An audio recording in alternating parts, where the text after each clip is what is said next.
the recesses of our recent memory, such that we made fundamental mistakes that we should never allow anyone to make again. Dr. Tedros, you asked me to serve as the co-chair on the One Health Global Initiative, which we have dubbed the slow motion pandemic, because we fear that by 2050, more people will die from these superviruses that are antibiotics that we have and other medication are not allowing us to treat sufficiently.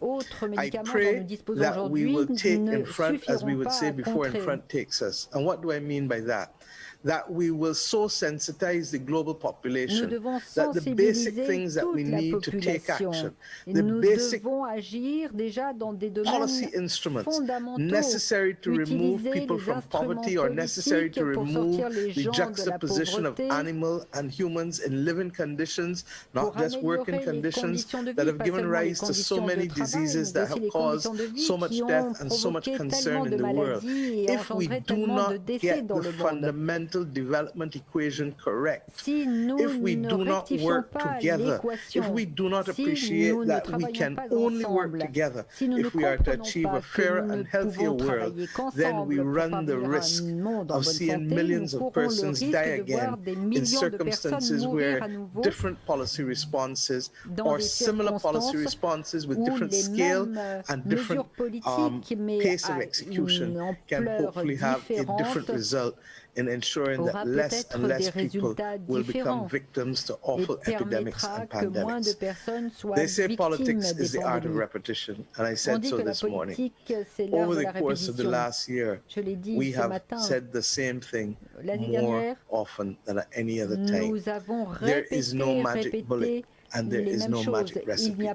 The answer is simply for us to work together to get that fairer world, and for there to be a level of global moral leadership, recognizing that the singular pursuit of individual countries will not rid the world of the major problems, because human beings cannot be contained behind boundaries easily in this globally interdependent world. I pray that we will, across the world, summon the courage to be able to have coordinated action, not just acting together, but coordinated action, such that we are in a position to be able to see the end of this pandemic, because we are acting collectively with shutdowns, we're acting collectively with protocols, we're acting collectively with the kinds of policy responses that we now know after a year are critical if we are to put this behind us. I thank the World Health Organization and all of its staff members, the Pan American Health Organization that serves us in this hemisphere, and all of its staff members for continuing to keep the battle on. But I recognize that the ball lies in the courts of the political will of member states of the global community. Thank you, and may we rise to that point where we summon the courage for that globally coordinated action to make a fairer, healthier world. Thank you so much, Your Excellency Prime Minister Motley. Moral leadership and coordinated action. I fully agree. Barbados' experience suppressing COVID-19 as well as investing in universal health coverage is an example for the region and the world. So thank you so much again. I will now turn to His Excellency President Carlos Alvarado of Costa Rica, who has been working closely with WHO on how to ensure that new health technologies are available in all countries through his idea, the setup, which we have started implementing together. So, President Alvarado, very nice to see you again, even if it's online, and the floor is yours. Thank you very much, Dr. Tedros. Muchas gracias, Dr. Tedros.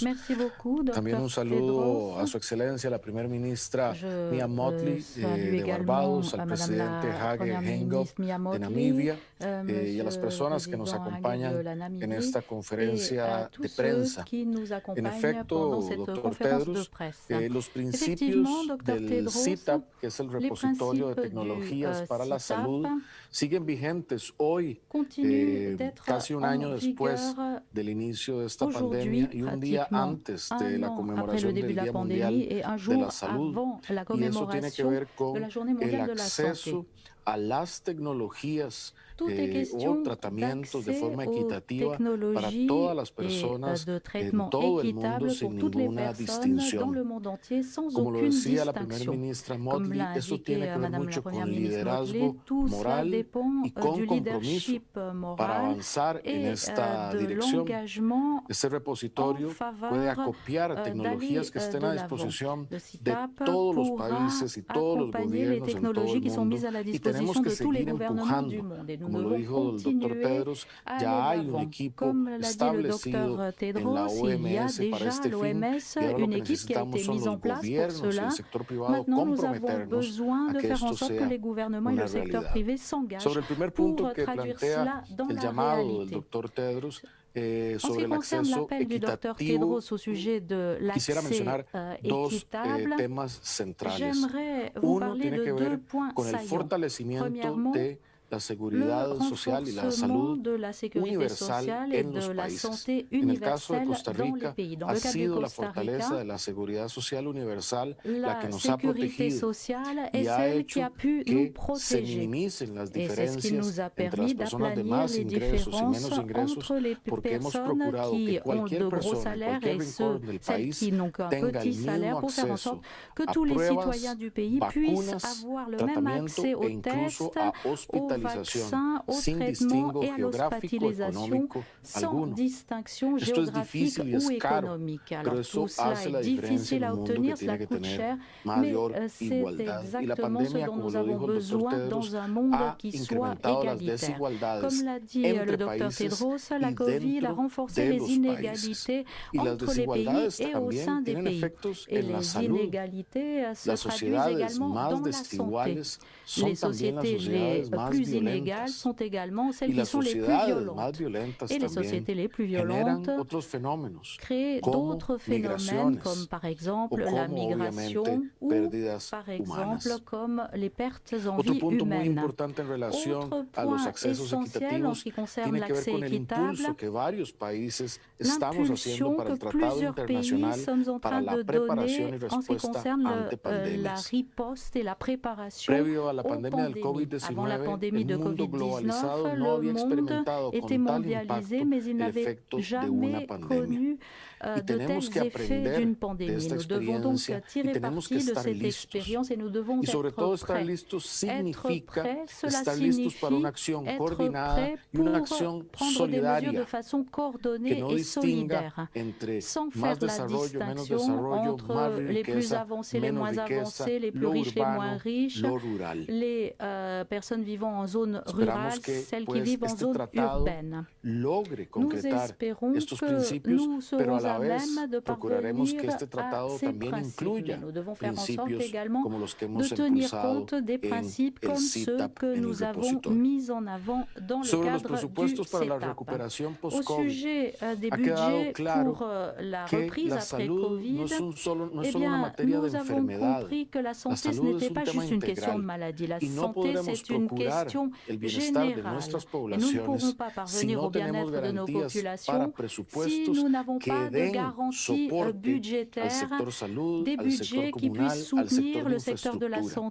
De ahí que es tan importante que los organismos multilaterales puedan otorgar vías de financiamiento para los países pobres, para los países emergentes, para hacer frente a los efectos de largo y mediano plazo de la pandemia. Hoy las economías desarrolladas han logrado tener paquetes especiales para sus países para enfrentar los efectos del COVID, pero no es algo que los países emergentes o de pobreza puedan hacer porque no hay esos márgenes fiscales. Igual que no habrá una recuperación global est important del également COVID-19, de faire en mientras sorte qu'il no n'y ait pas de todo el planeta récupération, de esté vacunado, reprise au niveau no habrá una mondial de la recuperación económica Covid. Il n'y aura pas del de planeta reprise mientras todo el au planeta niveau de esté la planète vacunado tant que económicamente. toute la planète ne De ahí sera es pas tan vaccinée importante sur le plan el économique. tema del Il est donc financiamiento, très important sea de d'aborder la prórrogas de question deuda du o sea de financement. Il est financiamiento important a largo plazo de con pouvoir tasas dégager un cero o financement tasas à long terme estables avec des de taux interés d'intérêt para que los zéro países ou puedan stables, tener margen afin que de les pays maniobra puissent y disposer d'une financiar certaine marge de el manœuvre desarrollo, la et salud puissent pública, la financer infraestructura le y la développement, recuperación.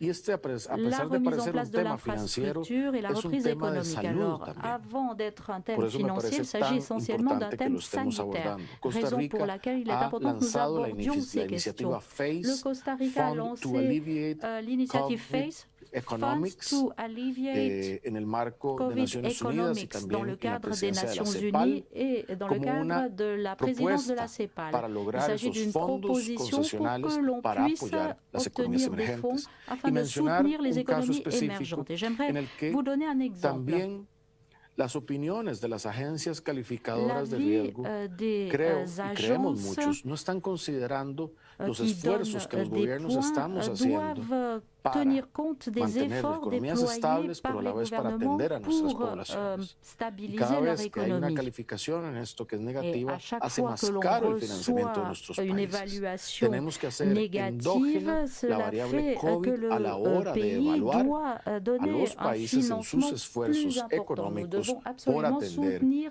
les efforts économiques déployés par les pays los efectos de la afin pandemia. qu'ils puissent faire face aux effets de la En pandémie. materia de recolección de datos En y ce qui evaluación de concerne la datos, collecte de otro de los données, puntos planteados l'évaluation por el des secretario données, general, autre question Costa soulevée Rica par tiene le un sistema secrétaire général, desarrollado que es el nous disposons expediente d'un digital, système de es el dossier EDUS, donde numérique cada ciudadano tiene su qui expediente permet à digital y eso nos chaque citoyen permite de tener disposer de información son muy dossier valiosa del numérique, ce qui progreso, permet obviamente de manejando toda la disposer d'un confidencialidad aperçu de de cada l'avancement de una de la las situation. personas. Bien Pero entendu, nous sí respectons es la importante que confidentialité de nos tengamos citoyens. un Mais manejo il est de esa important que nous información puissions para esta gérer ce pandemia type y para mejor d'information atención de dans le futuras cadre de cette pandemias. pandémie afin de mieux Finalmente, faire front agradecer aux todo prochaines el trabajo pandémies. que ha J'aimerais hecho la enfin Organización Mundial remercier de la l'Organisation Salud mondiale de la durante santé esta pour tout le pandemia, travail al accompli doctor pendant Tedros cette agradecerle pandémie.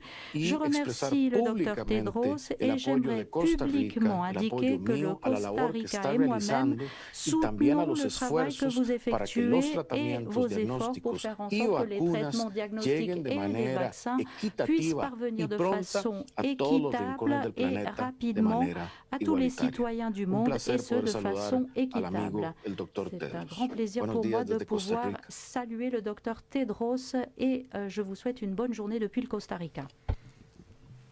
Muchas gracias, Your Excellency President Alvarado. I Merci wholeheartedly agree. beaucoup, Président Alvarado. Je suis Equitably tout à fait sharing d'accord of avec rapid vous. Le tests, partage therapeutics, oxygen équitable and des vaccines are key to tests, des ending the acute thérapies, de phase of the l'oxygène, des pandemic. vaccins, c'est That essentiel pour means tech surmonter la transfer, phase sharing aiguë know-how de and la waiving pandémie. intellectual Cela property rights. signifie le transfert de Thank you so much for technologie your et leadership on renoncer this, aux droits de especially propriété on CETAP. intellectuelle. Merci pour I votre look intervention, forward to notamment now sur hearing le from CETAP. His J'attends avec Excellency, impatience maintenant President d'entendre son Excellence of Namibia le président Hage on the role of Geingob de la society Namibie efforts sur le to rôle tackle des COVID-19 and lessons sociétés going pour forward faire face à on la COVID-19 et les equity. enseignements Your à Excellency, tirer au sujet you de have the floor. l'équité sanitaire. Excellence, vous avez la Thank you parole. very much. Merci. Your Excellencies, I saw you last in, Excellence, as usual, great to listen to you. je Your suis Excellencies, toujours heureux de vous entendre, a Dr great pleasure for Tedros. me in this important event, C'est un grand plaisir Health Day, pour moi, given the devastating pandemic of the world. It is de time pouvoir intervenir unity of the nations, considering this, and indeed the ways and means a fairer, healthier world post afin COVID-19.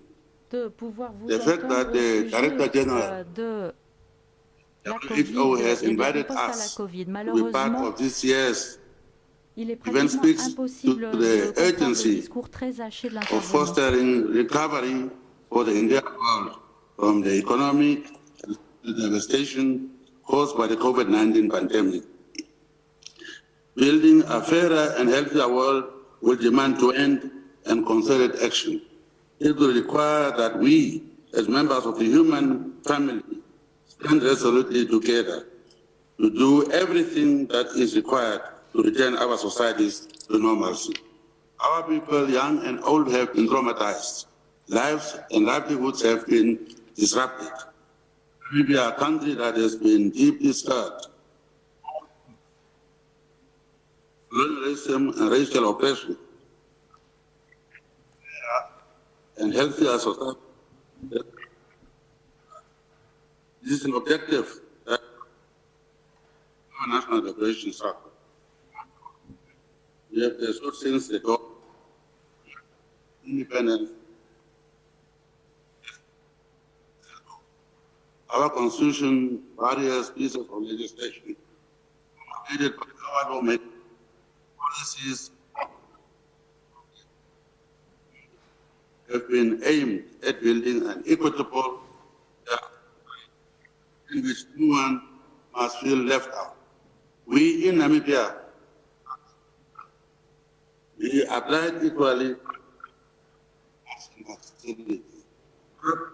now didn't get it. We got help from our good friends, China and India, who gave us vaccines so far. We put the advance, we had the advance payment at this, but there is this exclusion. The COVID apartheid is now prevailing. That we already made our deposit. Wait to get our. Your Excellency, please allow me to come in. The sound is interrupting quite a lot. Is there a chance that you're on the technical side, there can be done something? It seems to be interruption from your sound signal from your end. Nous avons beaucoup de mal à vous entendre, malheureusement.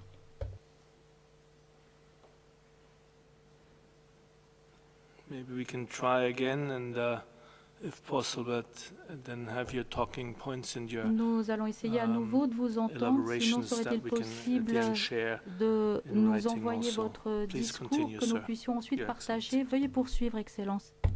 What I was trying to say is to address to your number one point, equitable access to COVID-19 vaccines, test and treatment within and between countries.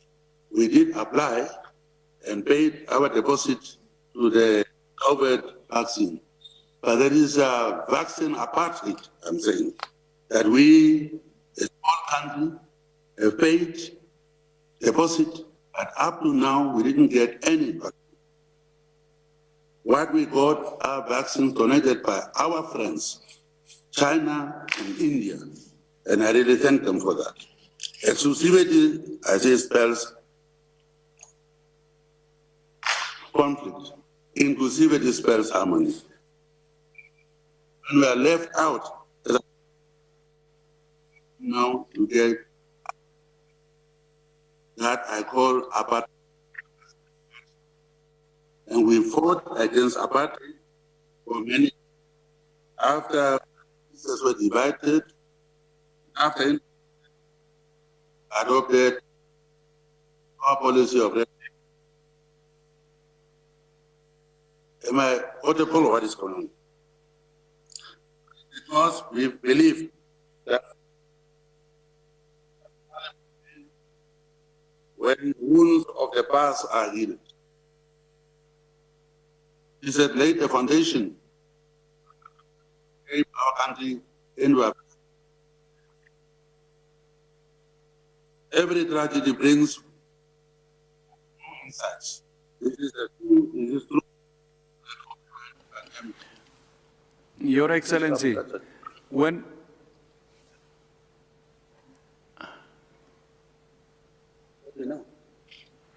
when you restarted, it was okay, and then started to break up. So I think there is a problem in the audio system.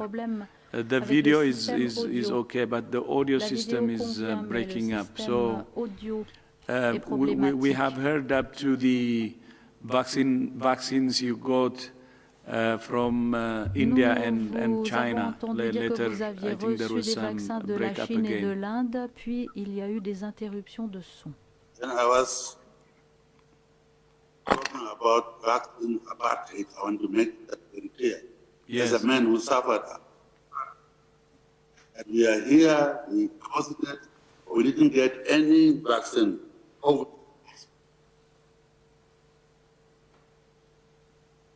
Can I talk?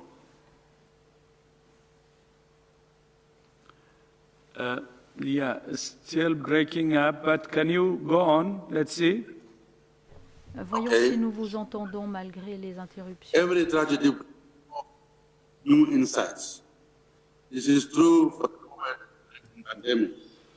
At its speed, velocity, the pandemic compelled humanity to act in unison to overcome a common enemy. The public health measures adopted most, if not all, countries around the world demonstrated that the international community did consensus to address a common. It demonstrated that the world we are able to stand together. This, I believe, should be a springboard for the concerted action and common purpose to address other equally important challenges facing humanity. The manner in which NowThis responded to the COVID-19 pandemic demonstrates that the old adage that says, where there is a will, there is a way. As well leaders, the necessary political will to address the devastation brought by economy. National meant that we were able to in various aspects, such as expanding physical, bringing on board professionals, prepare medical equipment, supplies, improving our evaluation system.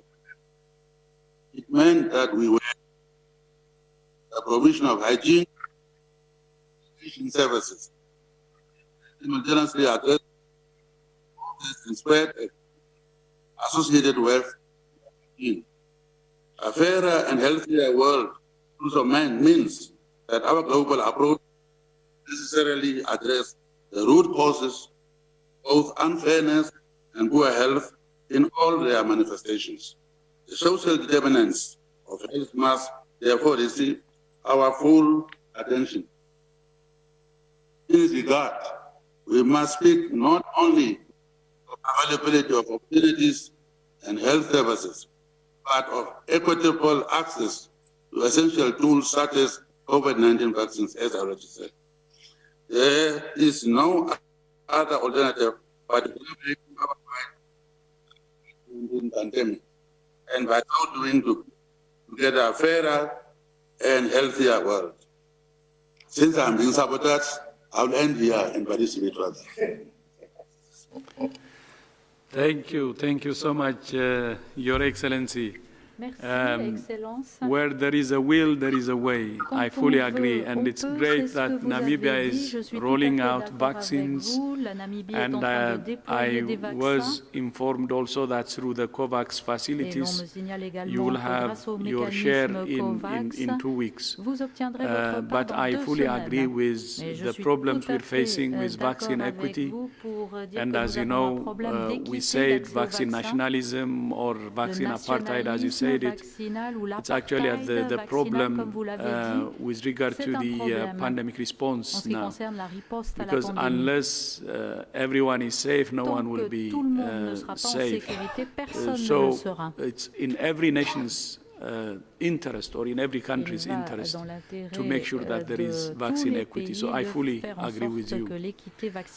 I now welcome His Excellency President Ilham Aliyev of Azerbaijan to reflect on his experience of the pandemic and what's critical to end the acute phase as quickly as possible.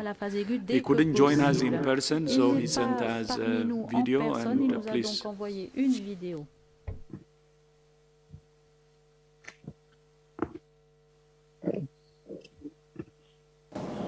Every year since 1950, we celebrate a World Health Day on April 7th. But 2021 is a year when the importance of health became even more significant.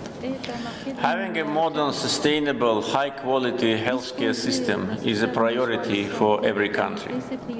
Healthcare in Azerbaijan is currently going through a significant change.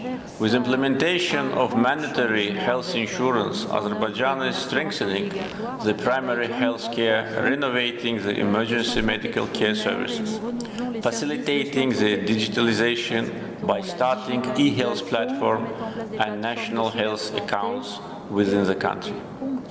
In the meantime, the second year of COVID-19 pandemic is continuing to put enormous pressure on healthcare system around the world. Azerbaijan was among the first countries to mobilize global efforts against COVID-19 pandemic. We initiated the summit of the Turkish Council in April 2020, the summit of the non-aligned movement in May 2020, and the special session of the United Nations General Assembly at the level of the heads of state and government in December 2020.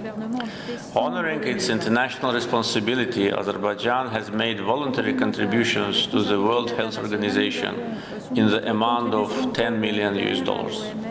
We have also provided direct humanitarian and financial assistance to more than 30 countries in their fight with the coronavirus.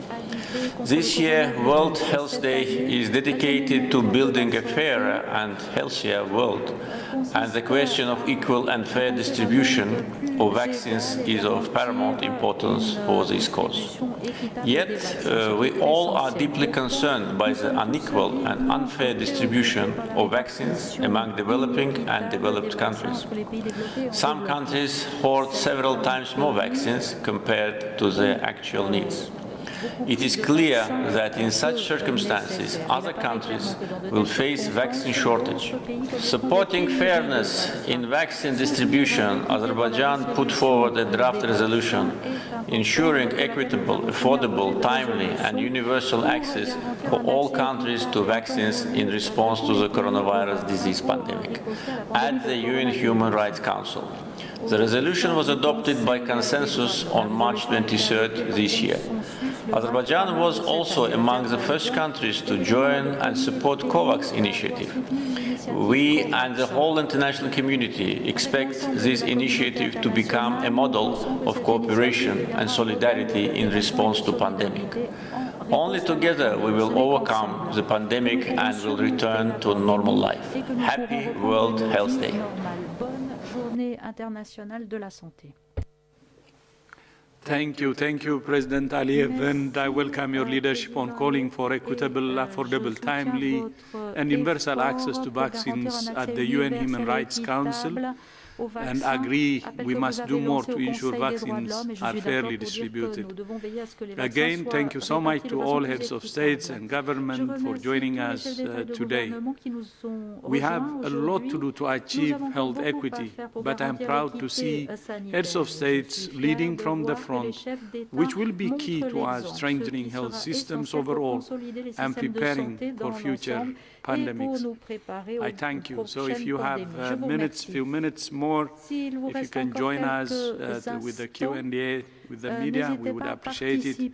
If not, we fully understand. Thank you so much again. Christian, back to you.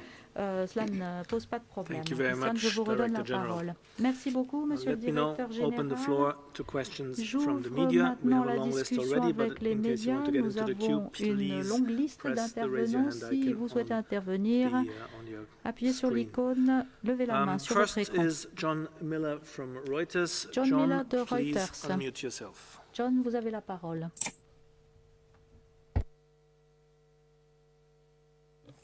Thanks for taking my question. Today, are you there? Please go ahead. Okay, today we heard from EMA officials who seem to suggest that there may well be a link between the AstraZeneca vaccine and the rare complications that occurred. I'm wondering if you can give us an update on WHO's own progress in sort of assessing the potential link and when you expect to make your own announcement public. Thanks. Pensez-vous faire un communiqué officiel à ce sujet? Thank you very much, and let me give the floor to Dr. Roger Gaspar, Director for Regulation and Pre-Qualification. Directeur de la régulation et de la préqualification. Good afternoon. Let me just start by being clear and correct your affirmation, your mention to the European Medicines Agency. As you know, as we were here in the meeting already in this press briefing, there was a denial from the European Medicines Agency concerning the existence of the link. What happens is that there are a number of committees right now and the regulatory agencies and regulatory authorities looking at data, and new data is coming every day and assessing those data. So there's no link for the moment between the vaccine and the thrombolytic events with thrombocytopenia. Of course, it's under evaluation and we wait for some feedback from those committees in the coming days and the coming hours.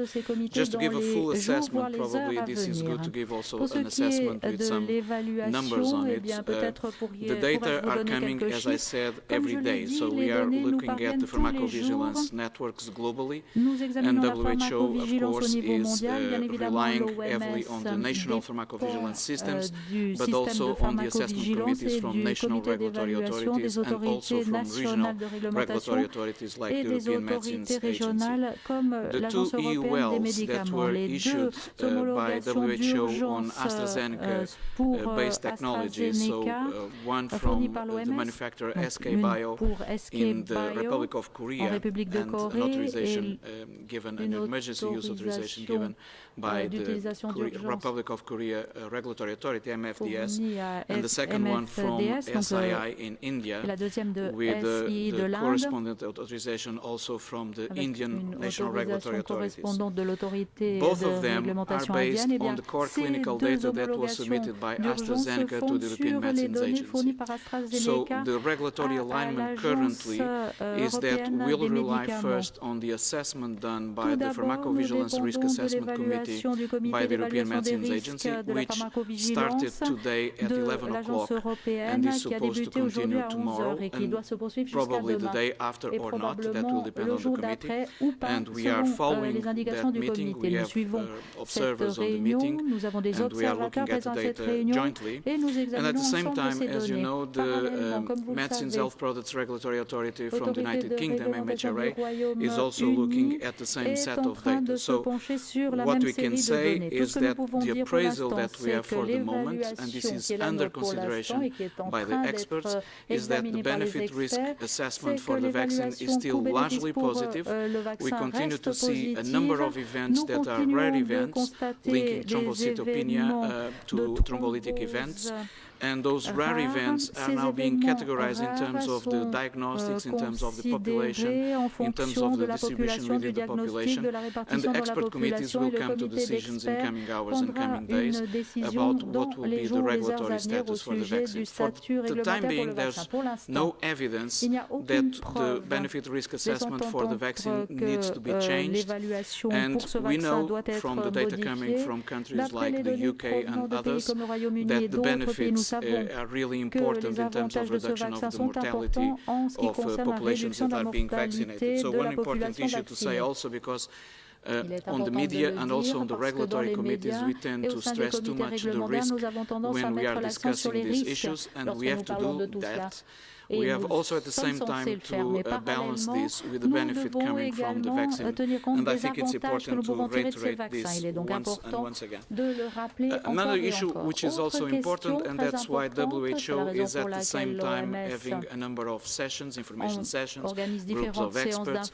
Even this morning we had meetings with several regulatory agencies during the midday break. We had a global meeting with experts from different committees for information sharing and disseminating the totality of the information that is available.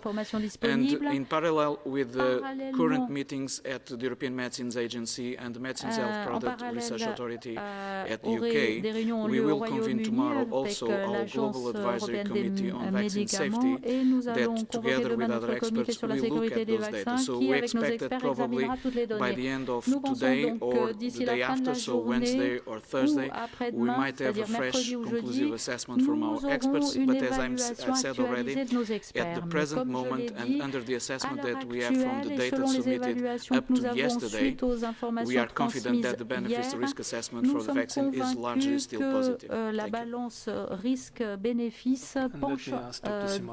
Very quickly, just to complement, because it's very important that everyone is aware that, just reinforcing what Dr. Rogério said, that we're collecting data from all regions, right? The data we have so far is some data observed in the European region. We are working because millions and millions of AstraZeneca doses have been used, distributed and used in Latin America, in Africa, in India, in other countries in Asia. So we are very actively, proactively collecting data from different national regulatory authorities. And we are also, let me say that we are also in touch with AstraZeneca, because AstraZeneca also has an obligation to report, to monitoring the safety data, and also to report to not only to the regulatory authorities, but also to WHO.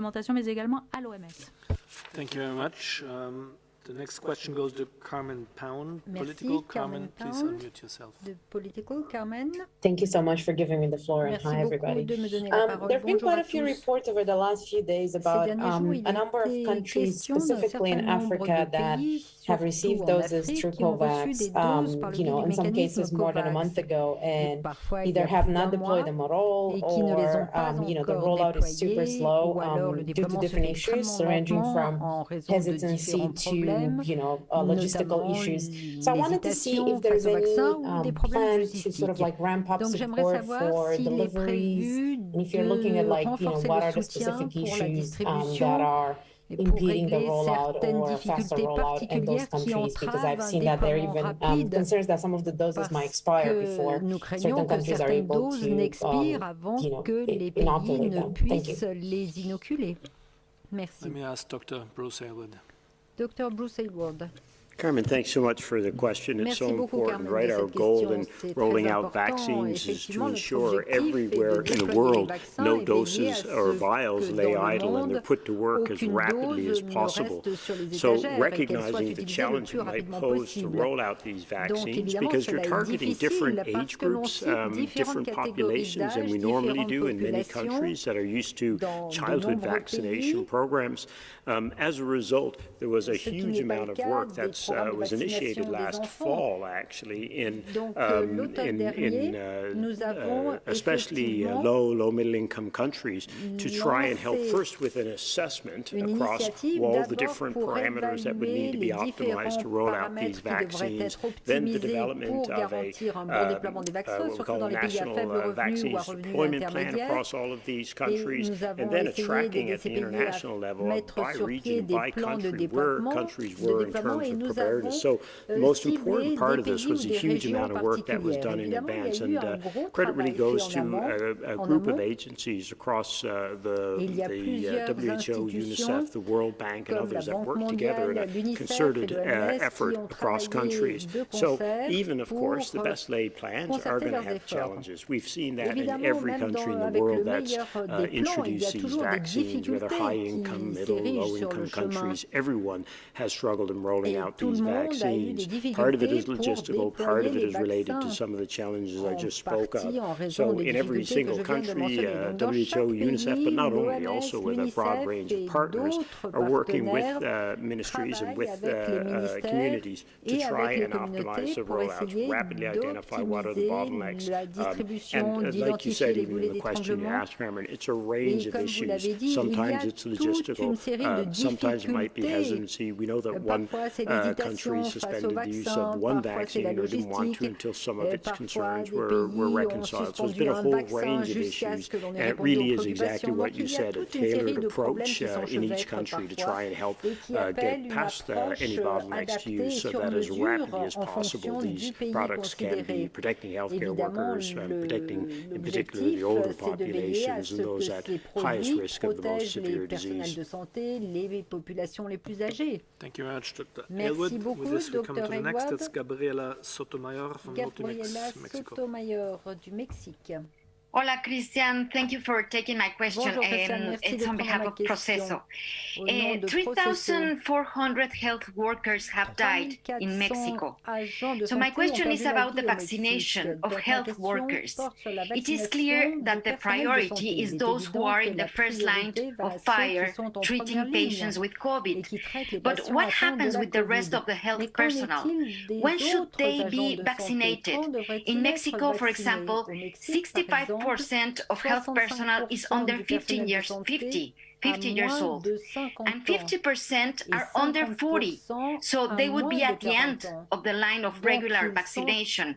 So there are around 1 million health workers in this situation. So my question is, what is your recommendation? Because many of them are the first contact of patients with COVID. Thank you. Thank you very much. We'll give to Dr. Elwood again, please. Thank you, Christian, and thank you, Gabrielle, for the question. So clearly, as you've seen and as we've been discussing now for some weeks, certain populations are at highest risk of being exposed to this disease, and then certain populations at highest risk of severe disease and death. And of course, healthcare workers at the front line are one of the populations that are at highest risk, of course, of being exposed and often having high exposures and repeated exposures to the disease. And that's the reason that the allocation framework that's been put together prioritizes the healthcare workers, and that's healthcare workers irrespective of age. It's actually any healthcare workers that are going to be coming into providing frontline services and at risk. Now, in every country, they're sometimes making adjustments in terms of their goals and whether or not the first goal is going to be to reduce the risk in the oldest population and then healthcare workers, or vice versa, or by age across both. So there is some, let's say, adaptation or adjustment by country, and it's often based on the strength of the healthcare system. It's sometimes based on the clinical outcomes that they're seeing in populations with severe disease in their countries. But in terms of rolling out the healthcare workers, and generally this has been irrespective of the age. But again, as always, Gabrielle, and you highlighted, part of the challenge here is just finding the balance with the amount of vaccine that you have available. We're in an extremely, as everyone knows, supply-constrained situation. So each country has got to make a decision sometimes across these populations. How will I be using these vaccines? But again, healthcare workers, as the Director General said repeatedly, and also our guests today, have to be a top priority, as they cannot often protect themselves from being exposed to the disease. Thank you very much, Dr. Elwood. With this, we move to Jamil Shad from Estado, Sao Paulo. Jamil, please unmute yourself. Hello, can you hear me? Est-ce que vous m'entendez? Très bien. Yeah. Dr. Tedros, good afternoon. You had a meeting on Saturday with the new Minister of Health of Brazil. My question to you, what was your recommendation to him at this point of time? Thank you very much. Nouveau ministre de la Santé. Merci. Thank you so much. Merci beaucoup. Of course, we have discussed on the measures on the, I mean, starting from the situation, how the situation is serious in Brazil, and he started actually by describing the situation, which is really dire, and also what he would like to do, and we agreed on the way forward, but to continue also to engage and committed from our side to help him in any way possible. So, of course, that was my first meeting with the minister since he was appointed, and we will have follow-up meetings, and especially to discuss on details of the actions that should be taken. There will be expert level, senior expert level engagements. Il y aura une collaboration au niveau d'experts très qualifiés. Thank you very much, Dr. Tedros. Merci beaucoup, Dr. Tedros. To Jenny Leravello from DEVEX. Jenny, please unmute yourself. Jenny? Thank you for taking my question. WHO released a statement last week on ivermectin, but as you know, debates continue in a lot of countries. So I just want to know, are there plans to include ivermectin in the solidarity trials, or are you considering other drugs for the trials? And also, quickly, what the criteria are for including treatments in the solidarity trials? Thank you very much. Pour inclure tel ou tel médicament dans les essais solidarité. Thank you very much, Jenny. Merci beaucoup, Jenny. So do we have,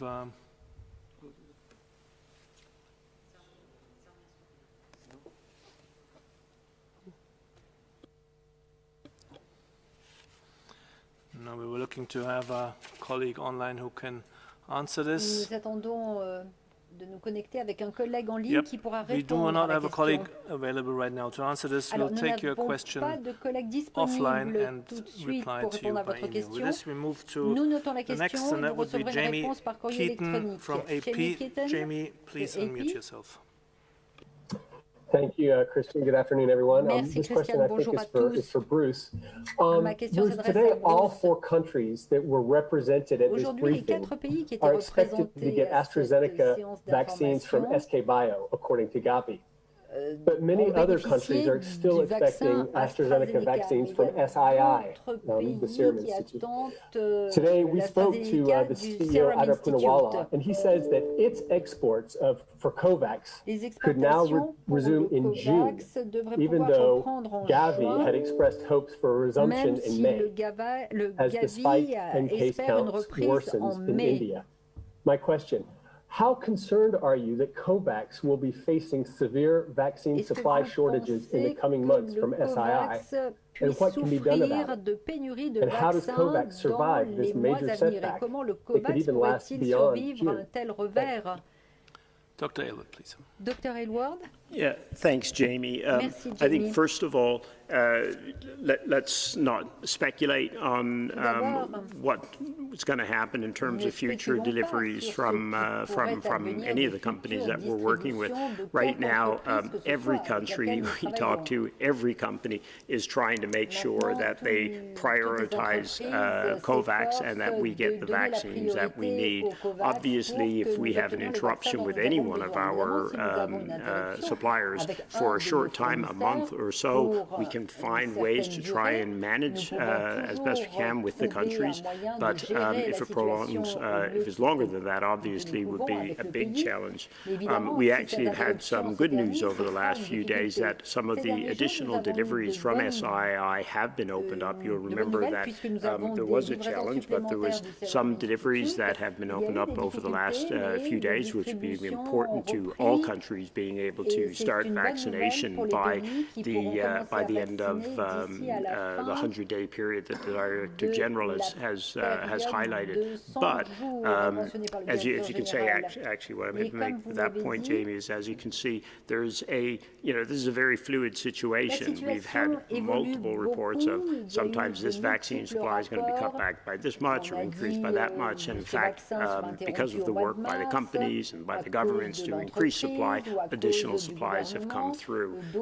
You'll remember on the AstraZeneca side, where we'd had real challenges with supplies over the last few months, there's been a real pickup in deliveries, with now over 45 countries supplied just from the AstraZeneca side of the supply. So it's a fluid situation. That's the reason that we try and have as robust a portfolio as possible.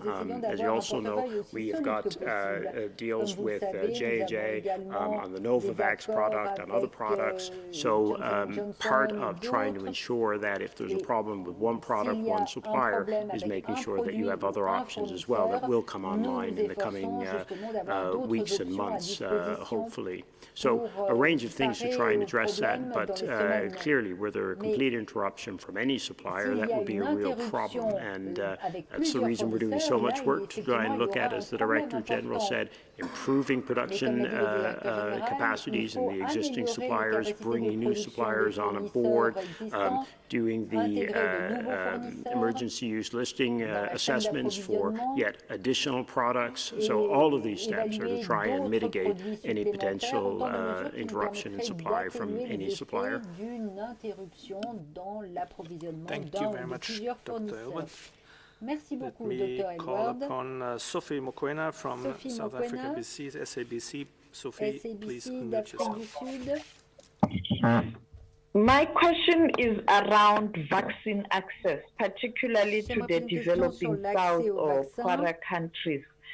The issue of passports, vaccine passports, is becoming more popular, and many people are looking at using that to ensure that they are able to manage the spread of COVID-19. What is the position of the WHO on this vaccine passport and also travel restrictions? And it's linked also to perhaps naming viruses on countries where they are being detected. I mean, the issue of 501Y-V2 is still being called a South African virus by even very senior experts in science like Dr. Faki of the United States of America. And is this not stigmatizing a country that has done so much to try and contribute? Thank you very much, Sophie. Dr. Van Kerkhove, please. Thanks, Sophie. I can start with the second part of your question. I think you know I've been on record of talking about the naming of these virus variants, and WHO for years has been talking about not including a location as part of a name of a virus or a disease, or a pathogen, or the disease caused by that pathogen. And SARS-CoV-2 variants are no different. We continue to see people name the variants country X variant or country Y variant, and we have been working hard actually on developing a nomenclature with a large group of scientists around the world, including the 3 groups that have developed different nomenclatures for the viruses.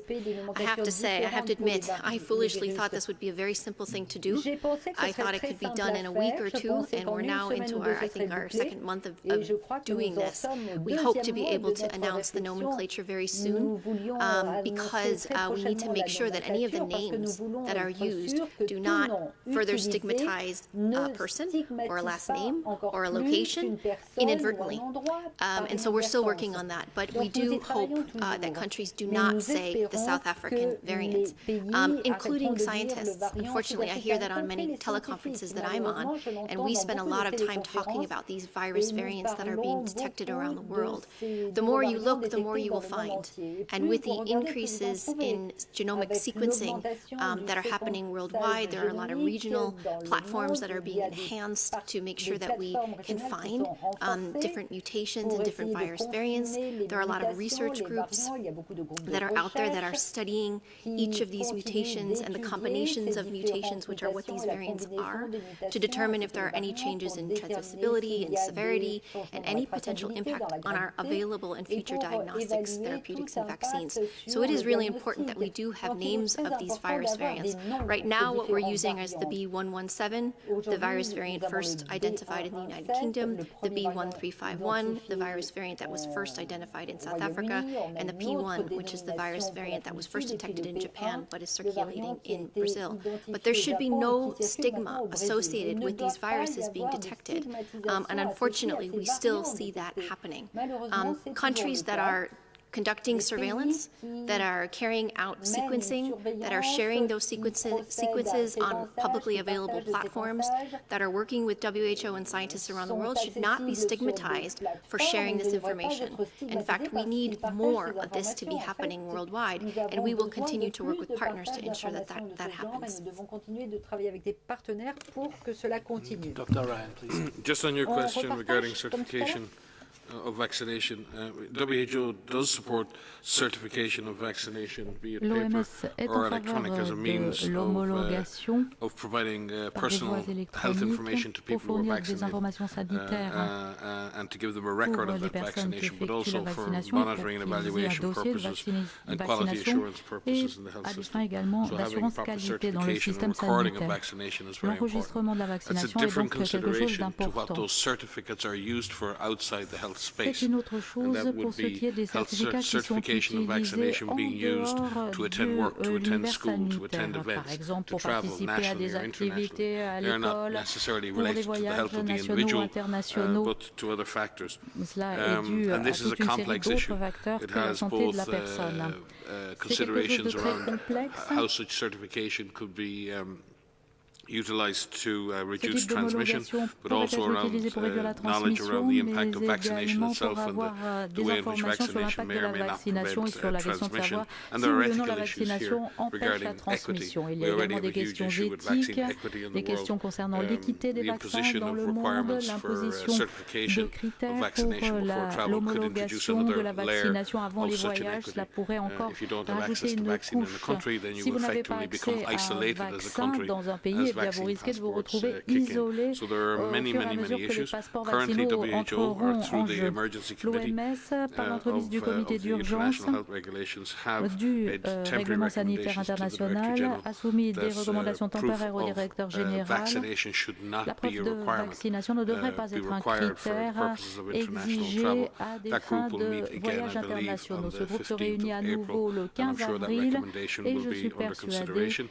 In the meantime, we are bringing together our strategic and technical advisory group on infectious hazards with the strategic advisory group on immunization and the ethics advisory group of WHO together to look at these issues. And currently we have an internal working group really pulling together both the scientific data, social data, the ethical data, so we can come and get the best possible external advice in order to advise our member states regarding the use of potential use of vaccine passports, as you call them. Thank you very much.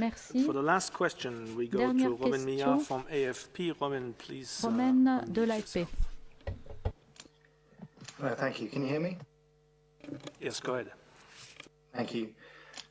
Within the European Union, some countries like Spain and Germany have relatively low rates of new infections, whilst other countries like Poland and Estonia and Hungary have seen some of the highest rates in the world. So my question is, in big areas like, say, Brazil or in this case the European Union, would it make sense to divert vaccines away from areas of low infection and concentrate on areas of high infection to tackle the fire where d'infection pour les concentrer dans les zones géographiques où le virus frappe le plus fort.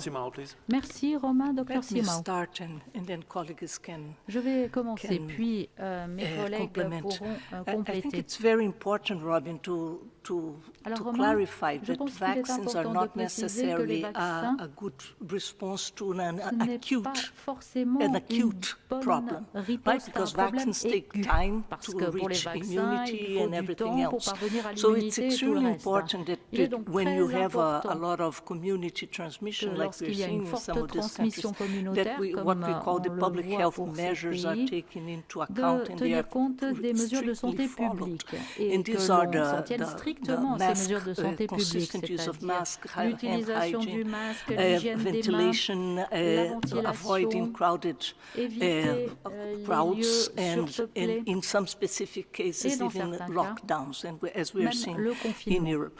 So we have discussed last year what would be the role and whether we should have a buffer for emergency response related to spikes in transmission. And the decision that we did collectively last year was not to do that at this stage, because, like I said, vaccines are not a good response for immediate situations. What you need in the case of high transmission in the community is to decrease the possibilities of transmission. That means that decreasing, how to say, to avoid that people get in touch with each other and avoid crowds and everything else. So, and also there is a very, let's say, it's from the epidemiology perspective, no one can predict where it's going to be rising next. Right? We are seeing that even countries that have reached a higher vaccination already, we are seeing peaks in communities and peaks in cities and provinces. So it's very difficult to predict what's going to happen next, where it's the next surge will come. So I think the approach right now is that we are pushing for vaccine, equitable access to vaccines, and that we are pushing, as was discussed already today, to ensure that people at high risk of infection or people, like we mentioned, was mentioned before, the healthcare workers, and also people at higher risk of dying, older people and people with comorbidities, associated diseases, that they are put first, and we think this should happen. WHO's position that this should happen in all countries, not only specific countries. Thank you very much for this. We're coming to the close. Oh no, we have an add-on from Dr. Van Kerkhove. Yeah, sorry, thank you. I do want to come in on this because I think we need to remind everybody that vaccination is one element of the response strategy. And as Mariangela has said, as you have heard us say repeatedly over and over again, we are accused often of being a broken record, and we will be happy to continue to be this broken record until this pandemic is over. But there are a number of elements, interventions that can be used that drive down transmission. Globally, we have passed the 6th week in a row we have seen a consecutive increase in cases around the world. Last week, there were 4 million new cases reported to WHO, and that is likely an underestimate of the true infections that have been occurring globally. We are seeing this in all of our regions. There's a slight decline in Europe, but there are still significant increases in a number of countries like France, Turkey, Italy, Ukraine. The U.S. continues to have increased transmission. The Americas continues to have an increased transmission driven by Brazil, Canada, Argentina, Colombia, the U.S., the same thing in Southeast Asia, a number of countries. We can go on and on. All of this data is in our dashboard, but we continue to see increases in transmission, and we have to remind everyone that there are a number of interventions. This is the tried and true measures, these public health measures that drive transmission down. It's this all-of-government, all-of-society approach. It's about knowing where the virus is circulating, so having good strategic testing linked to public health action, ensuring that cases are isolated, that they receive appropriate care. It's contact tracing of contacts of known cases that are in supported quarantine, so that they, if they are infected, do not have the possibility to transmit the virus onward.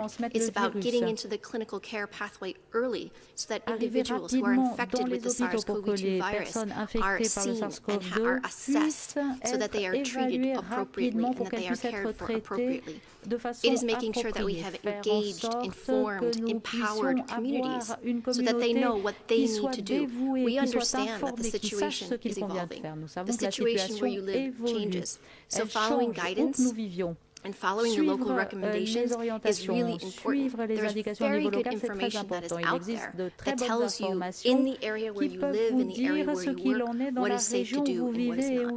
At an individual level, it's about physical distancing. It's about wearing a mask. It's about practicing respiratory etiquette, making sure you have clean hands, making sure that you have good ventilation, you avoid crowded areas. All of this matters. This will not change until this pandemic is over. So we cannot rely all on vaccines and vaccinations. We have to continue to put in the individual level measures. We need communities that are supported. If there is a stay-at-home measure in place, we need governments to support individuals to be at home. All of this still matters. So we will continue to be this broken record and remind the world that there is a strategy out there about suppressing transmission. This guidance, this strategy was issued on the 4th of January last year, and it still is the maintained strategy of what we have now to drive transmission down, adding vaccines and vaccination into the mix so that we keep transmission low and we open up our societies. So we cannot forget that there are a number of measures that are in place that we have the power to use now. Et que nous devons utiliser tout de suite. Thank you so much for this, and thank you all for your participation, especially our special guests. We will be sending the audio files right Nous enverrons les fichiers audio juste après la conférence de presse, y compris le discours du président de la Namibie. Let me hand over to Dr. Tedros. Christian, can I just come in, because it's just an update on a previous question Je regarding me souviens d'une question de tout à l'heure concernant l'ivermectine. Je confirme que cela ne figure pas dans l'essai de solidarité à l'heure actuelle. Il y a des essais en cours dans d'autres pays. Les dernières recommandations de l'OMS indicate that the evidence on the use of ivermectin is not les preuves concernant l'utilisation de l'ivermectine ne sont pas concluantes et par conséquent, l'on recommande la mise en place d'études à grande échelle. En ce qui concerne l'essai de solidarité, un groupe indépendant d'experts utilise une série de critères pour présélectionner des médicaments dans l'essai. Ensuite, le groupe de priorité passe en revue les recommandations des experts et enfin les résultats passent au comité de pilotage qui entérine les recommandations et qui injecte ces médicaments dans l'essai de solidarité. Il y a donc un groupe d'experts qui filtre les médicaments potentiels. Il y a toute une série de critères qui sont utilisés concernant le mécanisme d'action, l'availabilité du médicament et à l'heure actuelle, un certain nombre de médicaments sont examinés, dont 3 nouveaux médicaments. Nous essayons de ne pas trop nous écarter des anciens médicaments qui peuvent permettre de sauver des vies, mais nous essayons également de tester les nouvelles molécules qui parviennent. Nous attendons avec impatience de recevoir la nouvelle série de médicaments pour l'essai de solidarité. Merci, Dr. Ryan. C'était suite à une question posée tout à l'heure et je redonne la parole au directeur général pour la conclusion. Thank you very much. So I would like to invite Her Excellency Prime Minister Motley to say a few words for closing this session. Your Excellency, you have the floor. Vous avez la parole. Thank you very much, Dr. Tedros. I was very engaged during the course of questioning. This is very much still a fluid event for all of us in the world, but it is one that really has the capacity to upend developing countries, and we need to ensure that as we fight the pandemic, we also put down the tools to avert a debt crisis, which is potentially on us if we do not get it right. As I speak to you, the chairman of the Caribbean community has regrettably tested positive, Prime Minister Keith Rowley, and I would therefore, I know that you have been in contact with him recently, and I would therefore want to express our deepest concerns for his urgent and quick recovery. But préoccupés, nous lui souhaitons un prompt rétablissement. Et j'aimerais ajouter que tant que nous n'aurons pas réglé le problème avec tout le monde, nous n'aurons pas réglé le problème du tout. Et à l'occasion de la journée mondiale de demain, nous pourrons rappeler l'urgence de mesures coordonnées, l'urgence de pouvoir agir ensemble.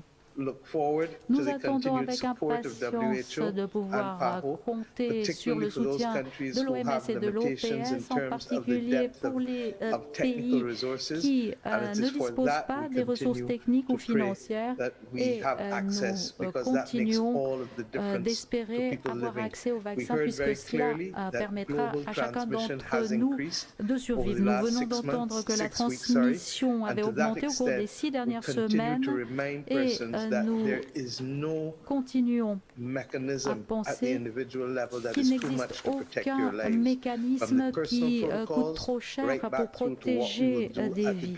Et je veux parler de protocole et de tout ce que nous pouvons faire au niveau national ou régional pour donner l'accès aux vaccins afin que nous puissions lutter contre les variants. Merci beaucoup, Dr Tedros, et j'attends avec impatience de pouvoir poursuivre ma collaboration avec l'OMS et avec l'OPS pour que nous puissions gagner la bataille contre la COVID-19 qui a décimé beaucoup de populations.